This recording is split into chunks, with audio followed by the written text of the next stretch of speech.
Well, the race for the White House heating up as three key swing states shows new polls with Donald Trump leading Hillary Clinton, particularly the crucial state you're looking right there, Ohio. A major must-win. He's at 43, she's at 39. Also in Florida, another must-win for Donald Trump, the Republican nominee, slightly ahead of his rival, perhaps in statistical margin of error, 47 to 44. In Nevada, where Bill Clinton happened to be campaigning today, Trump and Hillary Clinton are in a near-dead heat at 44 to 42%. Keep in mind, Trump was trailing Clinton in all three of these states just a few weeks ago. So what do these numbers tell us about the state of the race? Joining me now, Gina Loudon, Ford O'Connell, and Pete Snyder. Pete, let me start with you. It's obvious, we know momentum, right? There's momentum in business, there's momentum in politics, and all the winners in the sales of Donald Trump right now. Amen to that, Charles. He's got the big mo, without a doubt. And, you know, also, the American people just simply don't trust Hillary Clinton. I mean, it's not like Donald Trump has had an amazing past couple weeks. He's stepped in it left and right, but the American people know Hillary Clinton, and they just don't trust her. America's ready for a change, and it's looking like it's going to head Donald Trump's way. Well, you know, Ford, Donald Trump also had momentum after the GOP convention, and in fact, taking a slight lead for a moment, and then it sort of faded away.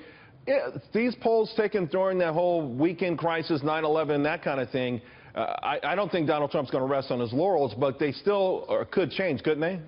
Well, absolutely they could. This race likely could very well be a nail-biter. Let's be clear. The polls are tightening. There's an enthusiasm gap in favor of Trump, but Clinton is still leading the Electoral College. Under no circumstances can Donald Trump become the 45th president of the United States if he does not win Florida and Ohio. So this is a good sign. And the add-in with Nevada gives him more permutations and combinations to hit 270 electoral votes. The biggest concern for Trump right now is the electoral map. The biggest concern for Hillary Clinton is turnout, and that's why I like these polls, because the enthusiasm gap shows Trump has the big mo. Right, and that's always reflected, Gina, when you look at registered voters versus likely voters. No matter who the polling organization is, likely voters, those people who are eager to get out there, the advantage always distinctively goes to Donald Trump.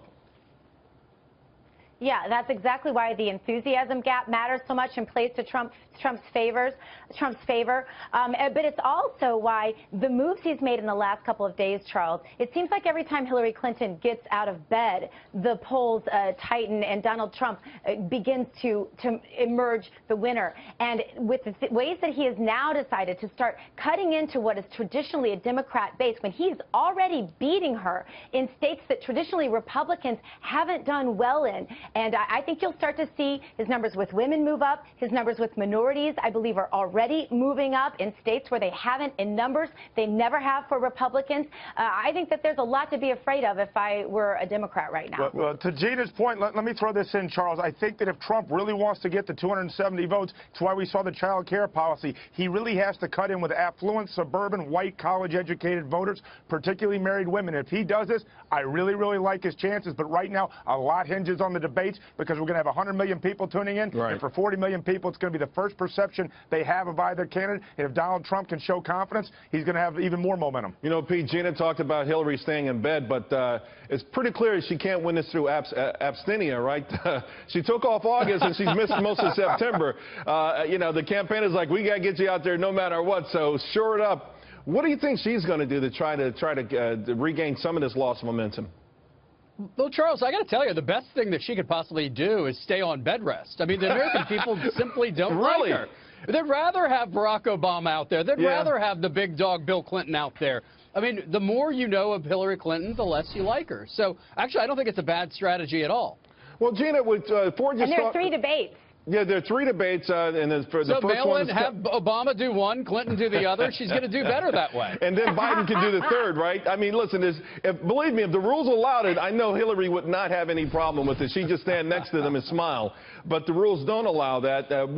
Who's the onus on now? A lot of folks have talked about the bar being low for that commander-in-chief forum. But now that Donald Trump is really performing very well, he's staying on message, and he's looking a lot more presidential, Gina. Does this also mean that the bar is a little higher for him going into those debates? In other words, before they were just saying Donald Trump just had to be cordial, but does he have to sort of knock it out of the park now?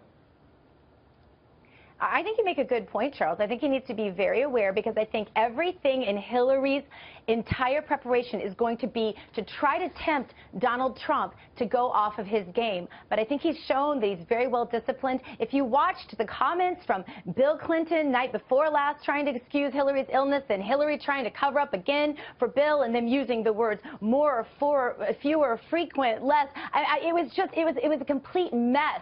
So when you get her off prompter, as she will have to be at least somewhat for these debates, I think she could be looking at disaster. Also, I think her confidence is probably down right now, if I were to guess psychologically. So I think that she could be in trouble at these debates for sure. She might be better just to let somebody else do it for her. Yeah, well, unfortunately, for her, she can't do that. It kind of reminds me, guys, of when she lost Iowa, you know, and you read about her going back and, you know, again, to your point, Gina, she lost it all. I mean, even though she won the next primary against Barack Obama back in 2008, I think for her it was effectively over.